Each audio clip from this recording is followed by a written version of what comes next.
Yuval is an Israeli historian and a professor at the Hebrew University of Jerusalem. He is a dynamic speaker, thinker, and now an international best-selling author. New book, The 21 Lessons for the 21st Century, which attempts to grapple with some of the issues, the pressing issues that we are facing today.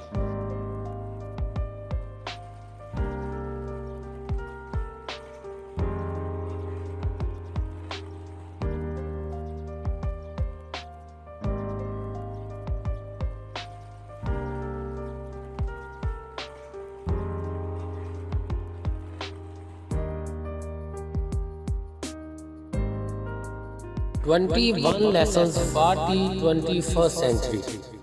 اگر اس کو ایک جملے کے اندر سمونا چاہے تو ہم یہ کہہ سکتے ہیں کہ یہ کتاب ٹیکنالوجی کی وجہ سے پیدا ہونے والے سیاسی، ثقافتی اور اقتصادی چیلنجز کو اجاگر کرتی ہے، اور یہ کتاب ایک غیر یقینی مستقبل کی تیاری میں ہماری ہر طرح سے مدد کرتی ہے، اور اس بارے میں جہاں تک ہو سکتا ہے ہمیں انفارمیشن پرووائیڈ کرتی ہے، اور ہمیں کچھ نہ کچھ ایزمپشنز، کچھ نہ کچھ پریڈکٹ کرنے میں مدد دیتی ہے کہ آپ کے بچے کو 2050 کے اندر یا 22ویں صدی کے اندر کن کن چیلنجز کا سامنا کرنا پڑے گا، اور اس کو کن کن کاموں کے لیے تیار رہنا چاہیے۔ وہ آپ بھی ہو سکتے ہیں، وہ آپ کا بچہ بھی ہو سکتا ہے، اور آپ کو آج سے 20 سال کے بعد جتنی تیزی سے دنیا چینج ہو رہی ہے، بدل رہی ہے ٹیکنالوجی کی وجہ سے، ان سب چیلنجز سے نپٹنے کے لیے جن چیزوں کی ضرورت ہوگی اور جن کے لیے آپ کو تیار رہنا چاہیے، یہ کتاب ان سب کے بارے میں آپ کو ایک بریف سی گائیڈ لائن پرووائیڈ کرتی ہے۔ پہلا پارٹ تقریباً 80 پیجز پر مشتمل ہے، اور اس کے اندر 4 لیسن جو ہے یوول نو صاحب نے جو ہے نا بیان کیے ہیں۔ پہلا چیپٹر ٹیکنالوجیکل چیلنج کے بارے میں ہے، اس کے اندر 4 لیسن جو ہیں وہ ڈس ایلیوژنمنٹ، ورک، لائبرٹی اور ایکویلٹی ہیں۔ اگر میں یوول نو کی ہی بات کروں، یہ پورا کا پورا اس کی بات ہے، اس میں میری کوئی بات نہیں ہے، میں اسے صرف اردو میں بیان کروں تو وہ یہ ہے کہ نوع انسانی اس لبرل کہانی سے اعتماد کھو رہی ہے جس نے حالیہ دہائیوں میں عالمی سیاست پر غلبہ حاصل کیا ہوا تھا، بالکل اسی وقت جب بائیو ٹیک اور انفو ٹیک کے انضمام سے انسانیت کو دنیا کے سب سے بڑے چیلنجز کا سامنا کرنا پڑا ہے۔ آپ اپنے بچوں کو 2050 کے لیے کیسے تیار کر سکتے ہیں؟ یہ وہ سوال ہے جو 1 کروڑ روپے کا ہے، بلکہ یہ کہنا چاہیے شاید کہ یہ اربوں روپے کا صرف ایک سوال ہے اگر ہمیں اس کا جواب مل جائے تو، کیونکہ کوئی بھی شخص یہ نہیں جانتا کہ 2050 میں یا 22ویں صدی کے اندر یہ دنیا کیسی نظر آئے گی۔ تاریخی طور پر تو یہ ثابت ہوا ہے کہ انسان کچھ نہ کچھ مفروضے قائم کرتا تھا اور وہ سچ بھی ہو جاتے تھے، لیکن آج کی دنیا جو ٹیکنالوجی کی وجہ سے بہت تیزی سے بدل رہی ہے، آپ یہ سوال بھول جائیں کہ آپ ایزمپشن کریں گے اور آپ کو فوراً جواب بھی مل جائے گا، لیکن اس کا ہرگز بھی یہ مطلب نہیں ہے کہ ہم اپنے مستقبل کی تیاری کو بالکل پسے پشت ڈال دیں اور یہ بھول جائیں کہ ہم اپنے مستقبل کے لیے کیا کر سکتے ہیں۔ 21 lessons for the 21st century یوول نو ہیراری کی جو بک ہے، جو کہ اس سے پہلے انہوں نے سیپین لکھی جو کہ ہاٹ سیلنگ بک رہی، اس کے بعد انہوں نے ہومو ڈیوس لکھی جو کہ انسان کے فیوچر کے بارے میں یا آنے والے انسان کے بارے میں بہت کچھ بتاتی ہے۔ بہت تیزی سے چینج ہو رہی ہے، لیکن ہمیں جس تیزی سے چینج ہو رہی ہے ہمیں اتنی ہی اس کے لیے کوشش بھی کرنی ہے، اور یہ کتاب اس کوشش کو بروئے کار لینے کے لیے یوول نو ہیراری کی ایک بہت ہی اچھی کوشش ہے۔ اس بک میں 21 لیسنز بیان ہوئے ہیں۔ سارے کے سارے لیسن اپنے آپ میں انتہائی اہم ہیں اور بہت ہی اچھی انفارمیشن پرووائڈ کرتے ہیں، لیکن 3 ایسے لیسن ہیں یا 3 ایسی باتیں ہیں جو ہمیں اپنے پلے سے باندھ لینی ہے اور ان کو کسی بھی طور پر نظر انداز نہیں کیا جا سکتا، اور یہ ویری امپورٹنٹ ہے۔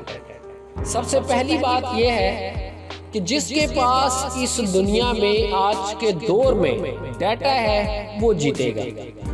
اس لیے ہمیں ڈیٹا کے لیے جد و جہد بھی کرنی ہے، اور ہر کوئی آپ کو ڈیٹا کلیکشن کے لیے جد و جہد بھی کرتا نظر آئے گا۔ دوسری بات، ہم نہیں جانتے، ہم صرف سوچتے ہیں کہ ہم کرتے ہیں، اور یہ ایک مسئلہ ہے۔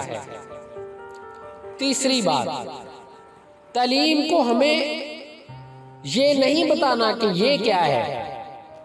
بلکہ تعلیم کا مقصد یہ ہونا چاہیے کہ وہ ہمیں یہ بتائے کہ ہمیں رائٹ انفارمیشن کہاں سے اور کیسے حاصل کرنی ہے،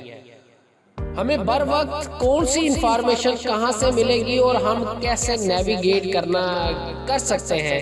تعلیم کا مقصد یہ ہونا چاہیے، نہ کہ تعلیم کا مقصد یہ ہونا چاہیے کہ وہ ہمیں بتائے کہ یہ ہے اور ہم اسے یاد کریں، اور یہ بہت ہی پوسیبل ہے کہ آپ اگلے ہی دن یا اگلے 4 سالوں 10 سالوں کے اندر وہ انفارمیشن جو آپ نے یاد کی ہو وہ کہیں بھی استعمال کرنے کے قابل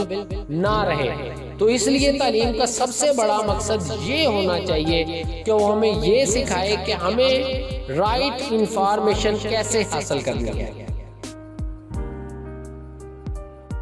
21 lessons for the 21st century، اس کا پہلا جو لیسن ہے وہ اس کا نام ہے ڈس ایلیوژنمنٹ، جس کا مطلب ہے مایوسی۔ اس کو یوول نوآ ہرارے نے ایک ہی جملے میں بیان کیا ہے کہ the end of history has been postponed، کہ تاریخ کا اختتام جو ہے وہ اب ڈیلے ہو چکا ہے، وہ پوسٹ پون ہو چکا ہے۔ اس لیسن کا آغاز جو ہے ہراری اس بات سے کرتے ہیں کہ انسان فیکٹس، فیگرز اور ایکویشنز میں نہیں سوچتا، بلکہ یہ سٹوریز کی طرح سوچتا ہے، یہ سٹوریز میں خیال کو لیتا ہے اور سٹوریز سے شروع کرتا ہے اور سٹوریز میں سوچتا ہے۔ یہ سٹوریز جتنی سمپل ہوگی اتنا ہی آپ کا کام آسان ہو جائے گا، چاہے آپ بزنس سے تعلق رکھتے ہوں یا آپ سیاست سے تعلق رکھتے ہوں۔ ہراری جدید معاشرے میں نظر آنے والی مایوسی کے بارے میں بات کرتے ہوئے کہتے ہیں کہ یورپی ممالک میں سیاسی مایوسی نظر آتی ہے۔ اس کی دلیل وہ یہ دیتے ہیں کہ اس مایوسی کا جو مین محرک ہے وہ معلومات کا یا انفارمیشن کا بہت زیادہ ہونا ہے۔ ہمارا دماغ آسانی سے حقائق، اعداد و شمار و مساوات پر کارروائی نہیں کر پاتا، وہ ان کو پروسیس نہیں کر پاتا، جس طرح کہ آپ کمپیوٹر کو دیکھتے ہیں کہ وہ جلد از جلد جو ہے فوراً آپ کو ایکویشنز حل کر دیتا ہے، فیگرز پہ کام کر لیتا ہے، فیکٹس پہ کام کر لیتا ہے اور بہت جلد آپ کو آنسر دے دیتا ہے، لیکن ہمارا دماغ اس طرح سے کام نہیں کرتا۔ انسان کہانیوں میں سوچتا ہے، اور اس طرح جو ہے سیاسی مایوسی جو ہے نا انسان کے اندر پھیل چکی ہے، جسے فاشزم اور کمیونزم جیسے نظریات نے بھی جنم لیا ہے۔ اور اسے سیکھنے کا سبق یہ ہے کہ ہمیں اپنے کاروباری کوششوں میں کہانیوں کا استعمال کرنا چاہیے، اور ہمیں یہ بات بالکل یقینی بنانی چاہیے کہ یہ کہانیاں بہت ہی سادہ ہوں۔ مستقبل نئی قسم کی کہانیوں کے مواقع بھی فراہم کر رہا ہے۔ آپ کو مستقبل میں نئی کہانیاں جو نظر آئیں گی اس میں human being, super human being اور آرٹیفیشل انٹیلیجنس جیسی کہانیاں نظر آئیں گی۔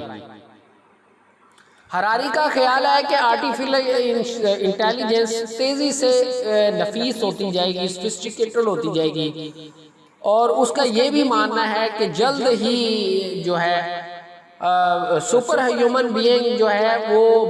بنا لیے جائیں گے، اور آرٹیفیشل انٹیلیجنس جو ہے اور سپر ہیومن بینگ جو ہے یہ آپس میں اکٹھے ہوتے جائیں گے۔ ہماری کہانیوں میں کردار میں تبدیلی تو ہو رہی ہے، یہ تبدیلی ہوتی بھی رہے گی، لیکن ہراری کو ابھی بھی یقین ہے کہ ہم لبرلزم سے کہانی سے نہیں نکل پائیں گے، وہ ابھی تک غالب ہی آپ کو نظر آئے گی۔ حالانکہ لبرلزم کی کہانی کے خلاف بہت زیادہ جو ہے اس وقت پش بیک ہو رہا ہے، اس پہ بہت زیادہ کرٹیسزم بھی ہو رہا ہے، اور یہ مسئلے کا حل نہیں صحیح طرح سے پیش کر رہی، انسان کو کنفیوژن سے نہیں نکال رہی، اور انسان کے اصل مسائل جو ہیں ان کو حل کرنے میں ناکام ثابت ہو رہی ہے۔ لیکن ہراری کا کہنا ہے کہ یہ آپ کو اگلے دن یہ لبرل کہانی آپ نہ ہی ختم کر پائیں گے اور نہ ہی آپ کو ختم ہوتی نظر آئے گی۔ انسان اس نظام سے ممکن ہے کہ دل برداشتہ ہو جائے اور غصے میں اس کے پیٹ پہ لات مارے، لیکن اس کے پاس ابھی تک عملی طور پر جانے کے لیے کوئی رستہ نہیں ہے، اس کے پاس کوئی متبادل چیز نہیں ہے، عملی طور پہ کوئی متبادل لبرلزم کے علاوہ اس کے پاس ابھی تک کوئی بہتر نظام نہیں آیا، اس لیے ابھی تک یہ اس سے غصہ بھی ہوگا، اس سے منشر بھی ہو جائے گا، لیکن آخر کار یہ اسی سسٹم پہ لبرلزم پہ واپس آ جائے گا۔ یوٹیوب کی بڑی دنیا میں آپ کو اس طرح کی ویڈیوز ڈھونڈنی نہ پڑے، اس کے لیے جانے سے پہلے ہمارے چینل کو سبسکرائب کر دیں اور بیل کے آئیکن کو بھی ہلکا سا پریس کر دیں۔